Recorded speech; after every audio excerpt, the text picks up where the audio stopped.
Hi, I'm Judy Cole, the Executive Vice President and CEO of the MIT Alumni Association, and I'm delighted to welcome you to this web production of the MIT Alumni Association.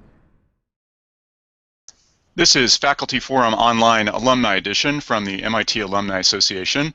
I'm Wade Roush, and today we're talking about Mars. Lately we've been bombarded with images from the Red Planet, whether they're real pictures from the fantastically successful Curiosity rover mission in Gale Crater, or whether they're real pictures from the amazingly successful Hollywood film, The Martian, where Matt Damon played a sort of Robinson Crusoe character stranded on Mars after his crew, the rest of his crew, escapes during a windstorm. So that film and the Andy Weir book that it was based on have both been praised for their scientific accuracy and realism. And I think it's fair to say that the film generated sort of additional public enthusiasm for the idea of sending people to Mars. But there are still some huge, big, unanswered questions about how we would do that safely, and how much it would cost, and how soon is feasible to contemplate manned missions to Mars. And so there are all these big questions, and our panel of MIT alumni today are going to help us grapple with those. And so we'll hit this question of why send humans to Mars, and how and when, from several different directions. So before I introduce our panelists, I want to explain to you, the listeners and the viewers, that this is an interactive forum, and we encourage you to ask questions. There's a form right underneath the live stream window where you can type in a question, and that will pop up on my screen, and I'll relay your questions, or as many as I can get to our panelists. That's how it works. And now it's time for me to welcome and introduce my speakers. So today we're going to be hearing from Koki Ho, who is a 2015 PhD from MIT, who is now Assistant Professor of Aerospace Engineering at the University of Illinois. And then we'll be going to Louis Pinault, who is a 1982 SB from MIT and is now a research scientist at the Birkbeck Center for Planetary Sciences at University College London.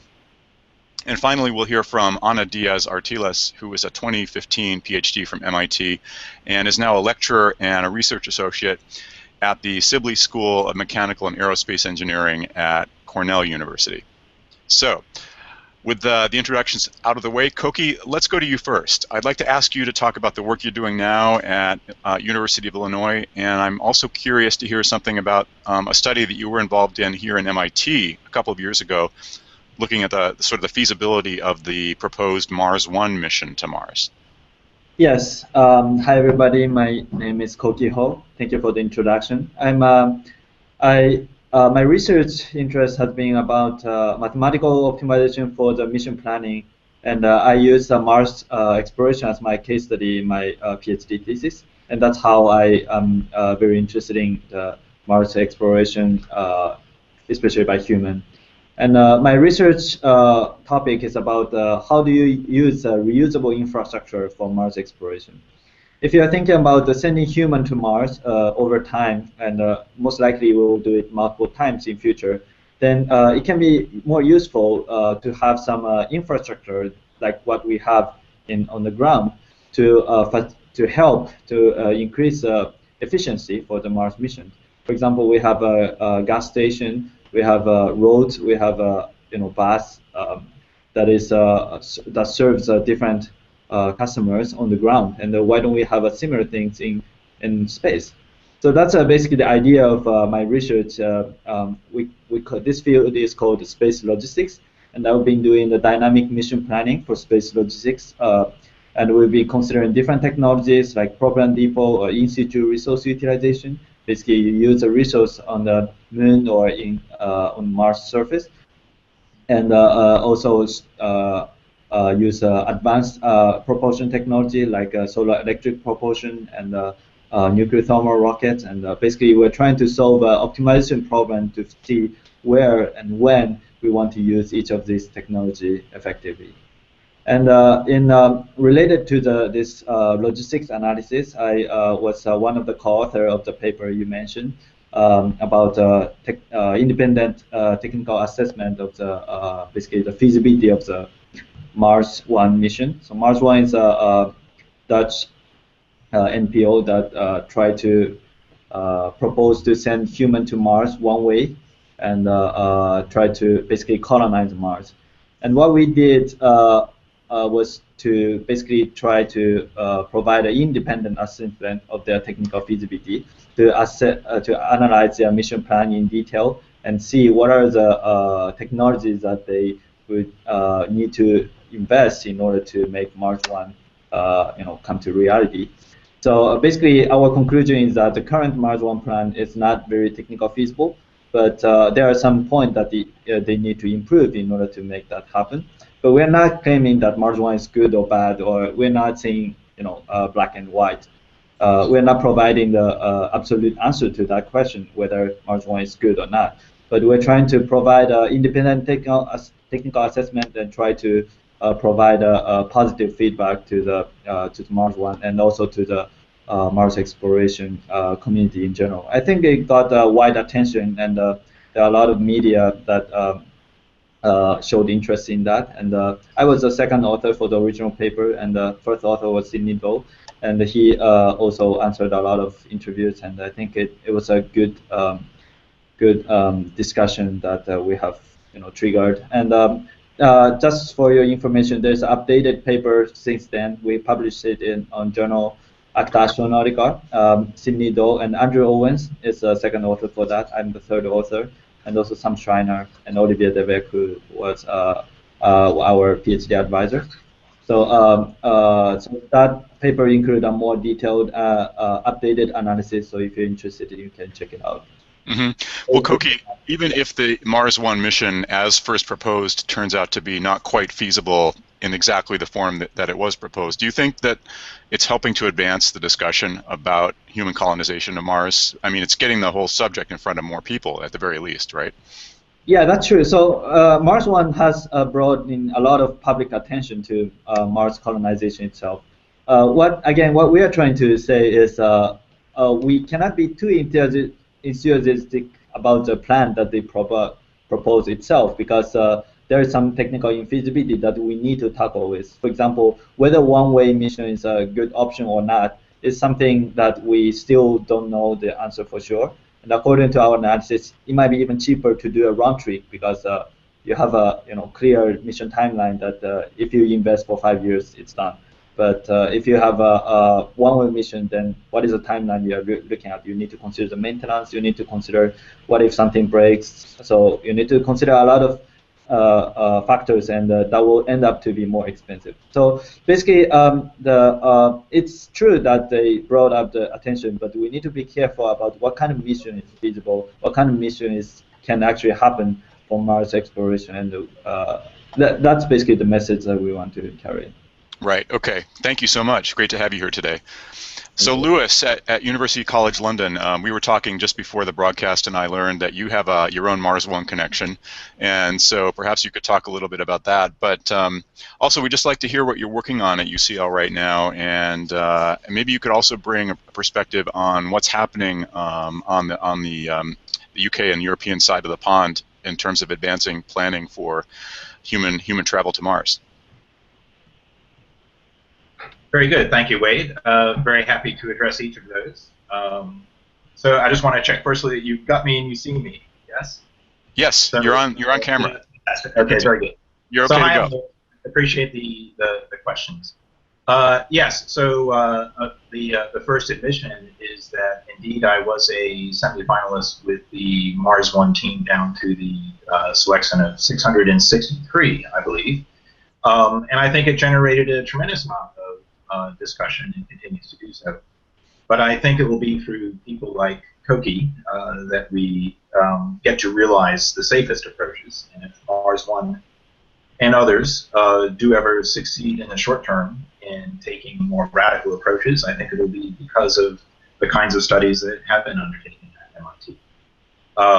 And I'm just very keen to see how that all evolves, and very interested to see humans on Mars. My research today is focused on high-resolution imagery of both the Moon and Mars using Lunar Reconnaissance Orbiter, which is currently still in motion, about the Moon, and Mars Global Surveyor data. to try to work with images down to 40 centimeter resolution, and with what we call super resolution, getting down to 25 centimeter resolution. So getting a really tight look at the surface of Mars. This should be able to help us for things like landing site selection for both robotic and, we hope, future human missions. And on the other side of it, I'm quite focused on also looking at geochemical detection systems, which may later contribute to parsing signs of past or perhaps even present life, superficial life. As part of the work at University College London and the Birkbeck Center for Planetary Sciences, I'm working with Professor Ian Crawford, and we're both supporting a mission called Lunar Mission 1, which is a successfully Kickstarter-funded proposed drilling operation for the South Pole of the Moon. And what we're learning from that in deploying robotic drilling operations is that any future drilling on Mars, if it's going to get to any kind of depth, is probably best going to be orchestrated and operated by humans. So if I were to pick a one-liner about why humans belong on Mars from the technical and research side, I would say simply, if the best hope of finding possible present life on Mars is deep under the surface, perhaps at the kilometer sort of depth, then we're probably going to need human crews to operate that kind of a drill. Leaving aside questions of contamination and superficial biology potential and all the rest of it, one day humans belong on Mars probably just to take the deep penetrating look at what is down there. And that's kind of where I come at it for the moment. Out here in Europe, UCL Birkbeck is supporting ExoMars 2020, specifically in landing site selection and working with the European Space Agency and others. And in terms of humans, yes, under the new director of the European Space Agency, there is a big impulse to bring humans to the moon as a way station to Mars. So I think that's well envisaged out here in Europe as well. Okay, terrific. Thanks, Louis. Thanks for the introduction, and we'll come back to you in the questions. So, Anna, I'd like to hand it over to you. Could you tell us a little bit about what you're working on these days at Cornell?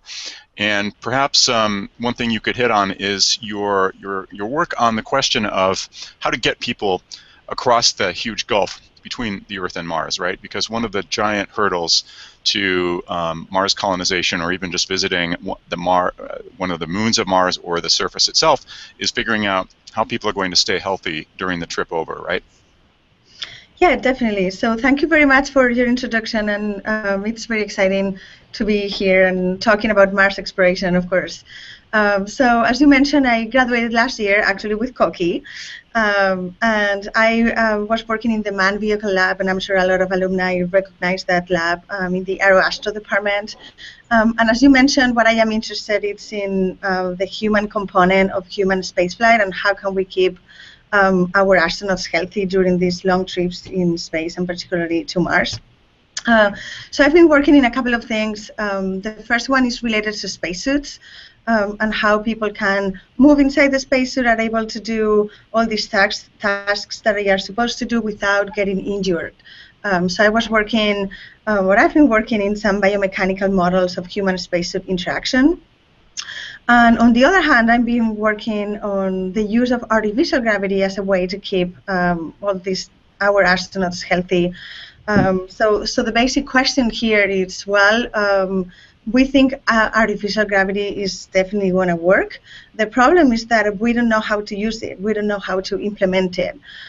So these are some of the questions that I've been trying to answer, and I've been looking at a couple of particular systems, the cardiovascular system, and also a little bit of the vestibular system as well. I guess one of the, going back to your last question, how can we keep astronauts healthy during the way there, right? So we are still working on it. There are a couple of important issues, or I guess a couple of issues that are getting a lot of attention these days. One of them is, of course, radiation, and it's something that lots of people are working on. And the other one is some visual changes that we are starting to see in astronauts. And that is also something that we don't understand yet. Vision is changing, and we don't know if these are going to be permanent issues or you are going to go back to seeing normal. That is something that NASA is, at least NASA from the American side, it's very, very interested those days. Right. So lots of questions to answer, I guess. We still don't have the magic formula to keep them healthy completely. Anna, I confess I'm a kind of a science fiction geek, and was a big fan of the movie The Martian, and I imagine lots of people came and commented to you or asked you questions about the movie and how realistic it was. And there's one specific thing in that movie that relates to what you just said. In The Martian, they had a sort of trans-Mars spaceship that included a gigantic artificial gravity sort of unit, right? This spinning section of the ship that would provide some artificial gravity for the crew, which that's a typical trope in science fiction movies, but it's just struck me that ship that would cost $1 trillion, right? I mean, that ship was so palatial, so huge, and so amazing that it's a 22nd or 23rd century thing rather than a 21st century thing. I just wondered if you felt that it was realistic at all. Well, these are always the same questions. So if we think about how we can implement artificial gravity, we can divide this in two main ways to do this. Either you have a big vehicle rotating, so you provide sort of like 1G all the time, and you have a big space rotating wheel sort of thing. Or on the other hand, you can have a short radio centrifuge inside of one of the modules and sort of jump in and out as an exercise machine. So I guess the Martian chose that big one, and there are definitely advantages of that. But as you said, it seems very, very expensive. And then, well, there's some physics about how fast do you need to rotate the spacecraft. If you go really fast, maybe it's what you need, but at the same time, you can get dizzy very fast. That is not helpful at all. So I don't think that the physics were exactly right. I honestly haven't done the numbers, so don't quote me on that. But it's usually, or at least we talked already about this in 2001, Odyssey in Space, in that movie. And the physics weren't right at that point, I think. So we really need a big rotating thing if we don't want to if we're not going to go too fast to bother everybody. Right. Okay.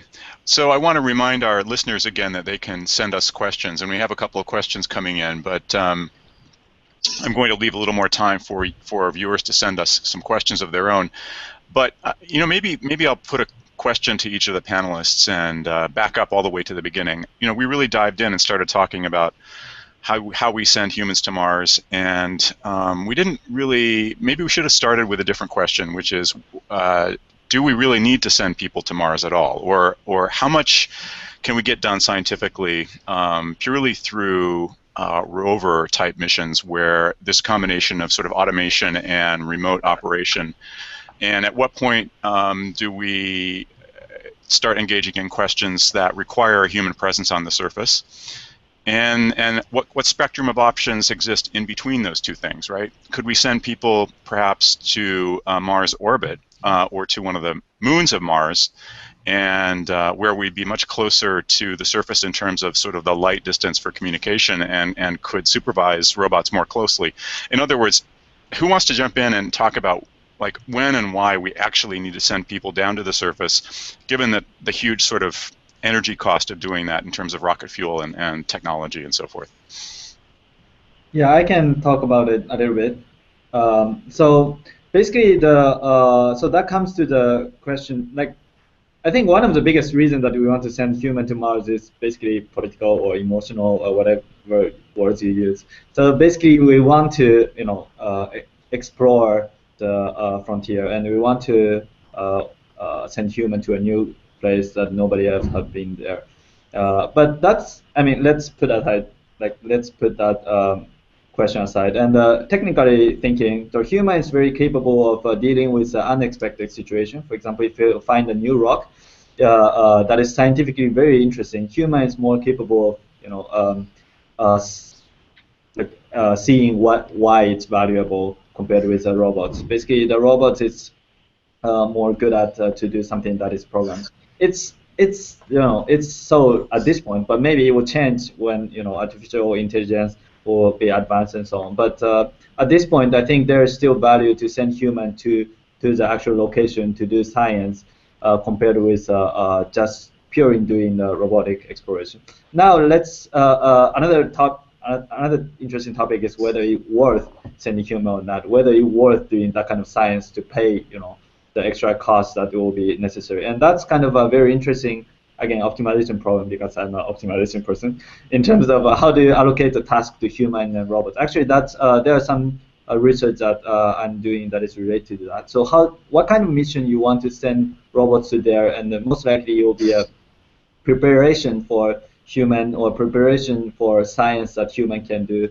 And then what kind of research you want, what kind of mission you want actually human to do that.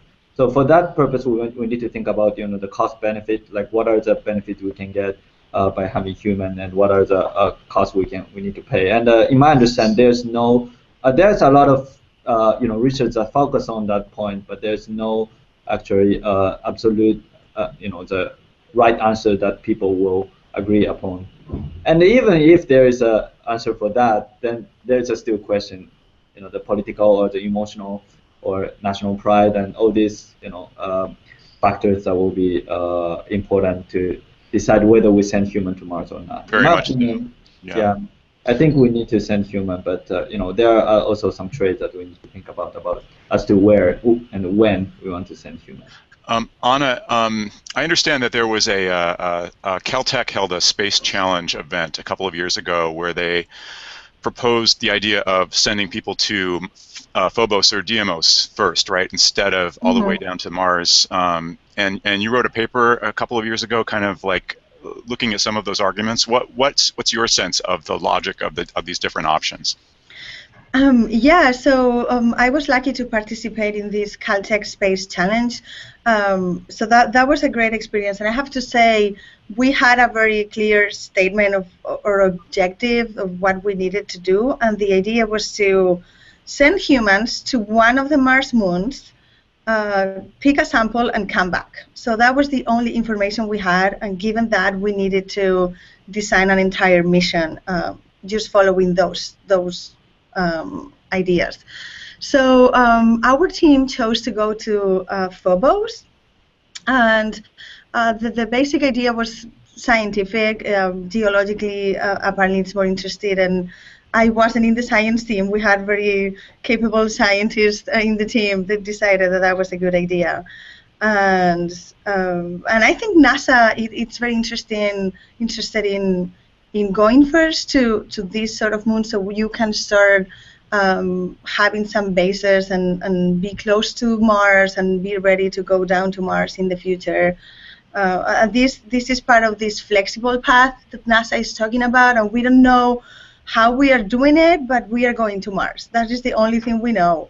The final destination for everybody is Mars, and then nobody wants to say exactly how we are going to get there. One of the options is to go to a Mars moon.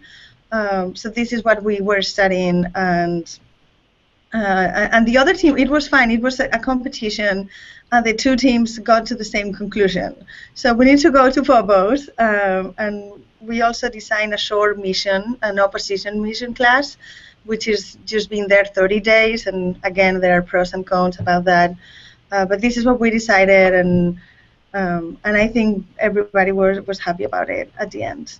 So Anna, just very, very quickly, would it be a lot cheaper to go to Phobos than it would be to go all the way to Mars? I think so. I think it would be cheaper. Yeah, I think it would be cheaper. Might not have the same sort of emotional impact, I guess.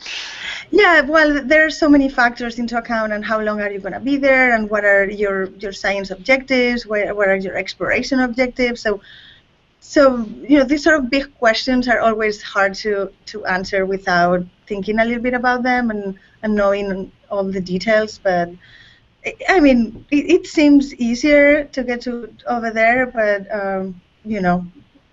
who knows, right? Yeah, yeah.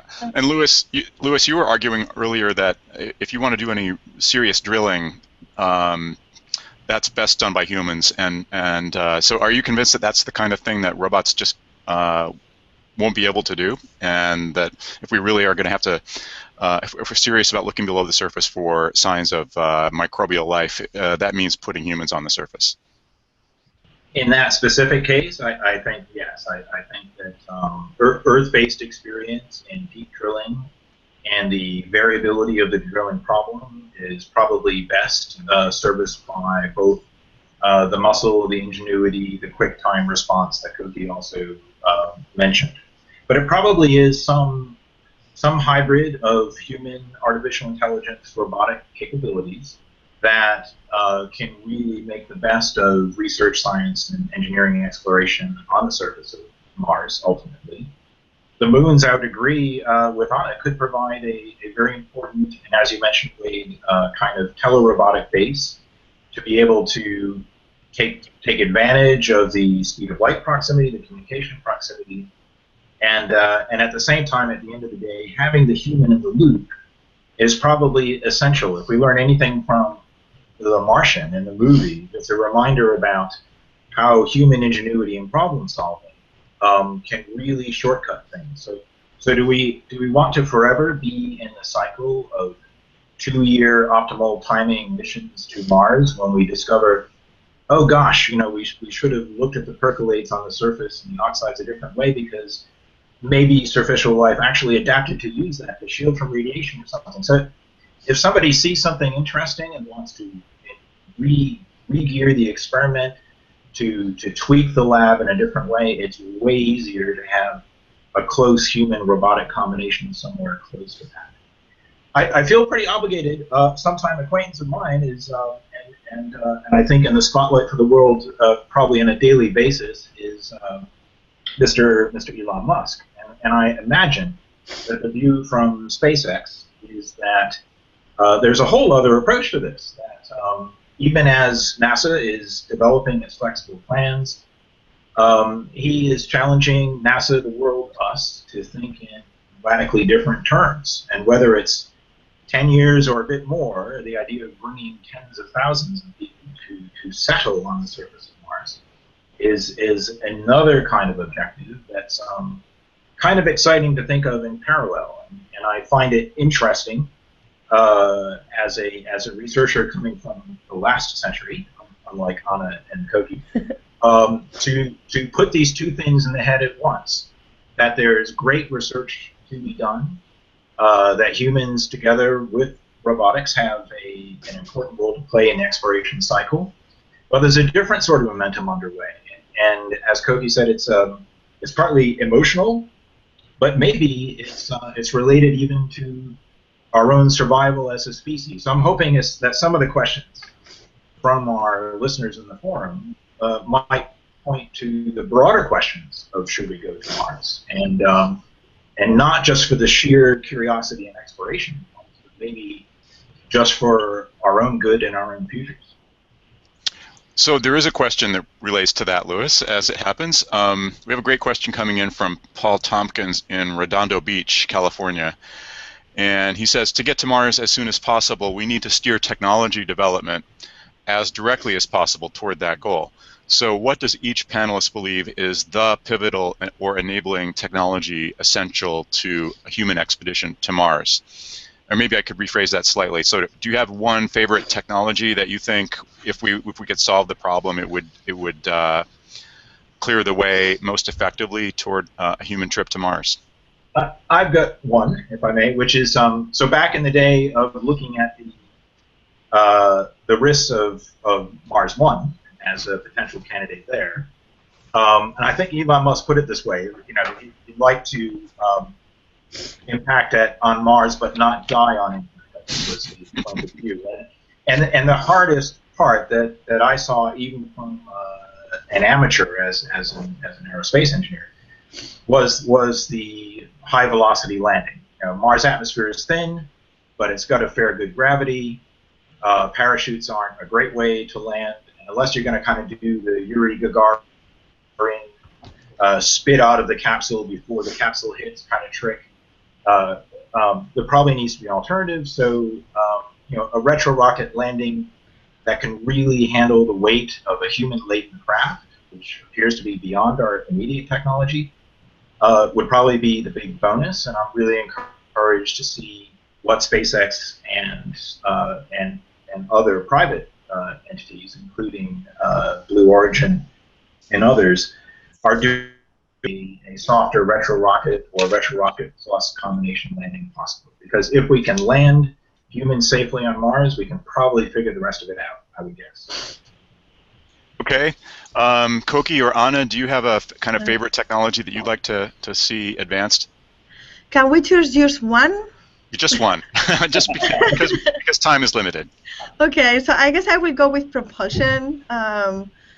If we can get faster, lots of issues will be better, particularly issues related to human health. And the more we are in zero gravity, the more problems we are seeing and having, including radiation and bone loss, muscle atrophy, cardiovascular issues. So if I can choose one, I will choose let's go there as fast as possible, so propulsion. Okay. Koki, what do you think? Yeah, actually, I was trying to choose EDF landing, which is already taken now. So other than that, I think very relevant to the logistics is launch cost. We want to, so it's not really a technology. It's more like how do you reduce the cost for launch? For example, the SpaceX is trying to reuse the first stage, and that will reduce the launch cost dramatically. And that technology will change a lot of things. Maybe we need to even change the way of thinking for space exploration, because the bottleneck may not be the launch mass anymore in the future. Right. Okay. Thank you. Koki, we have a question coming in specifically for you from Ozan in Turkey, in Istanbul, Turkey. Before performing a manned Mars mission, creating Mars mission concepts using virtual reality and simulations could be one infrastructure that we could use. So, for example, you could model rover operation and real-time Mars. So basically, what do you think of a Mars mission training path that includes lots more simulation and VR type stuff on the way to sending actual humans? Yes, I think that's a good idea, especially for training for the astronaut. And I think NASA has some idea in like how do you train astronauts for distant environment, like they did for Apollo. So in order to maximize the efficiency of the crew time on the surface, which is pretty precious, we need to prepare well using the training. And the virtual realities technology has advanced a lot since Apollo time. So I think there will be a much more potentials to train the astronauts, and also use a simulated environment to test all this equipment before we actually send it to Mars to increase the reliability of the equipment. Also, if I can add to that, there has been, besides the training aspect, there has been some studies going on about the use of virtual reality for more behavioral issues. So some sort of relaxation time. Now I am in this beach, or I can see my family here. So this is another aspect of virtual reality. Of course, training it's also very important, but just wanted to mention that. Right, and that actually reminds me that there's yet one more potential sort of VR application, which is if we could send rovers that had sophisticated enough cameras with good enough sort of field of view. I mean, there would always be the sort of the light delay problem, right? But couldn't there be a path toward creating sort of a more virtual presence for a human, even if that human was back on Earth or in orbit? Sort of the way that drone pilots can pilot aircraft from halfway around the world here on Earth. Is that one way to have a sort of a pseudo-human presence on the surface? Wait, if I may, I'd like to imagine it all at once, which is the virtual reality stuff is fantastic, and I think will be increasingly inclusive. So this week you may have caught it. There was a fantastic HoloLens demonstration at TED Talk, and it was an opportunity to sort of have a researcher standing amidst the topography of Mars. So already we're starting to load deep kinds of capabilities in virtual reality that may allow us, many of us, to participate in Mars exploration. So maybe three things can happen at the same time. Maybe we have very research-intensive, answering the deep questions, work led by NASA and other leading agencies of the world under the Global Exploration Roadmap that's now being put together, so the Moon and Mars become part of this combine of research intensity that perhaps only the agencies can do best. At the same time, we have SpaceX and others leading this push toward actual settlement on Mars, which is the deep, hard mechanical engineering problems of how do you get people healthy per ANA and in the right sort of cost time frame with robotics per Koki to just be able to survive and build a new human home. And at the same time, even if that's tens of thousands of people, that's a tiny fraction of humanity. So what about all of us? And what about actually looking at that as a way to get tens of thousands, maybe hundreds of thousands and millions of problem solvers on board in a kind of collective intelligence manner, working together with AI systems through virtual reality to tackle it together? Wouldn't it be fantastic if we were doing all three at the same time? Absolutely. That's brilliant. Sign me up. Okay, we have a question from Dave in Colorado Springs, Colorado, which relates to the current framework for NASA's, what NASA's calling the journey to Mars, right? Dave points out this is at least the third big sort of NASA program or NASA initiative for a human mission to Mars in the last 30 years, and nothing has changed in terms of the physics of the problem, right? So why should we be any more confident about NASA's current plan for human travel to Mars than we were in 1985 or 1995 or 2005? Do you guys see any sort of what makes you optimistic about the prospects for NASA's current planning process to actually get us into gear here?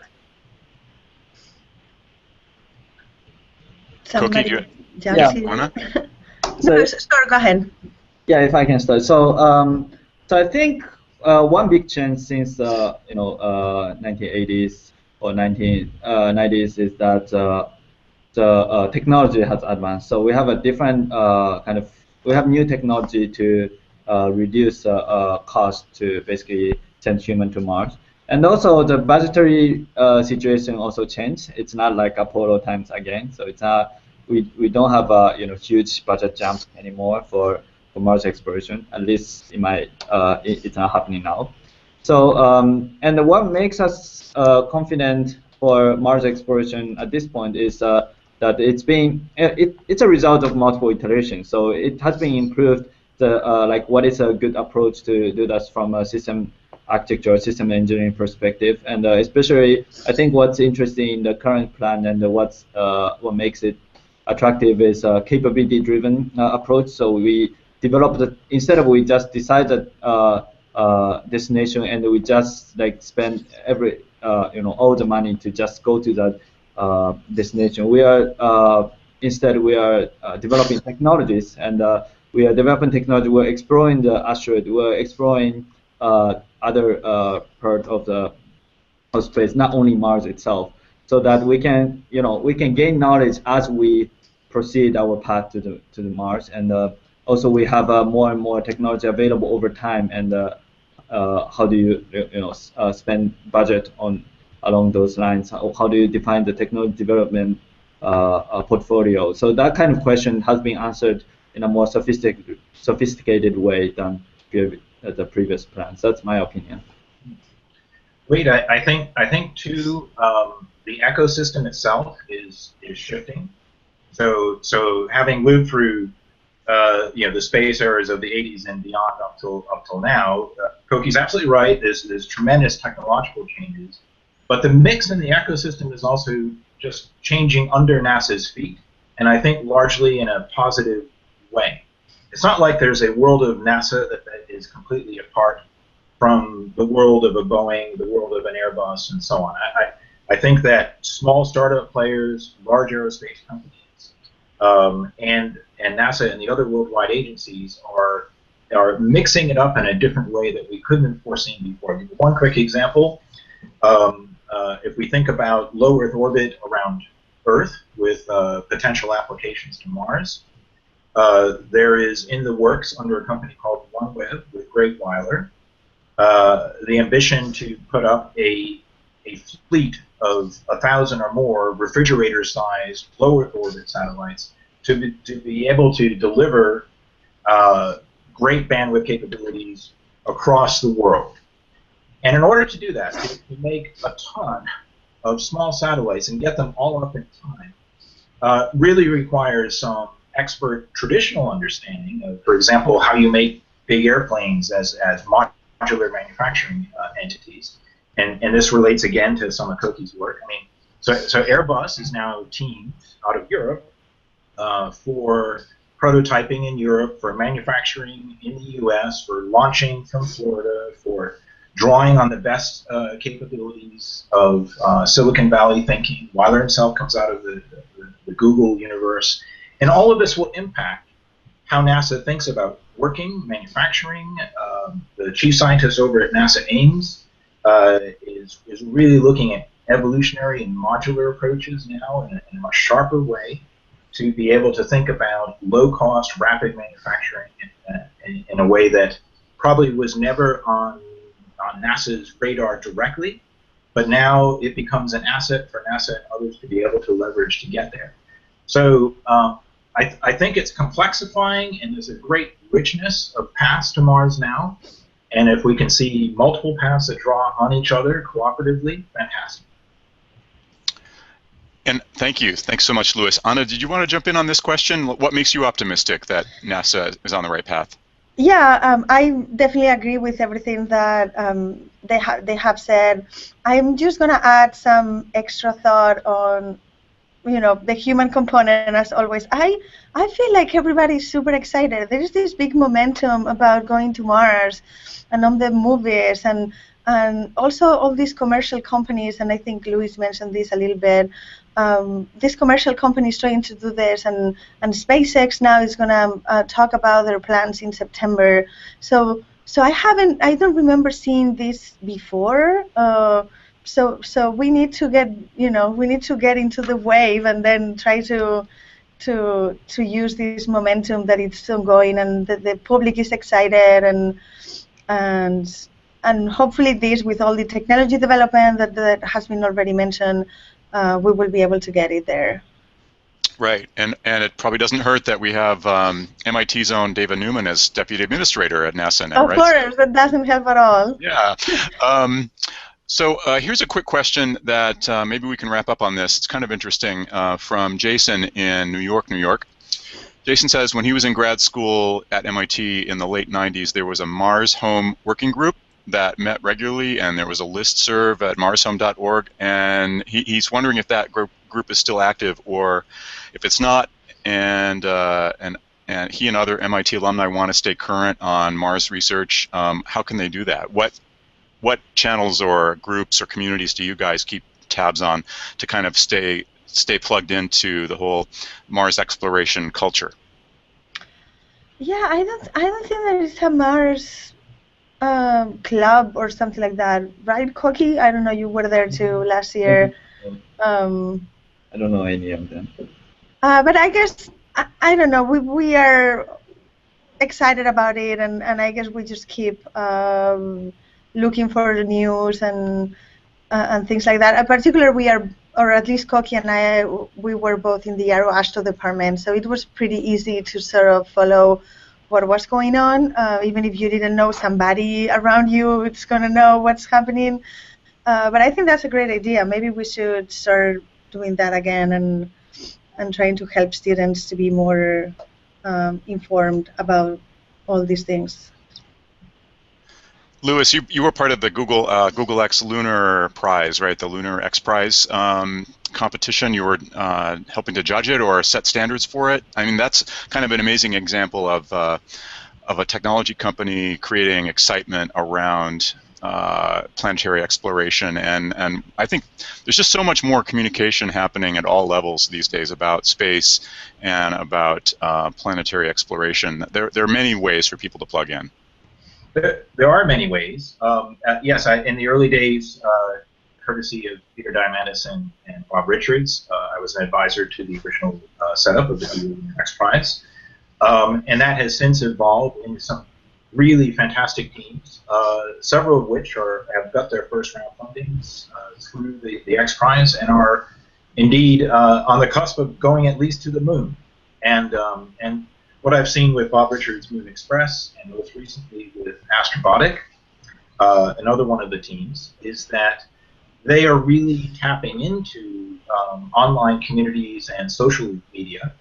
Astrobotic is partnered, for example, with Lunar Mission 1 and the collaboration platform that we're using to draw ideas pretty far afield, because things like drilling operations are not necessarily aerospace specialties or space science. But there's a lot of talent out there about how good drilling might be done, and they're enjoying the challenge of thinking of other planetary drilling. So if MIT were to organize, and maybe this is something we could take a stab at, a kind of light collaboration platform, not just for communication purposes, but for really tackling a few sets of challenges for Mars, that would be a privilege to be involved in. So a big thank you for the idea from the forum, and I'd love to follow it up.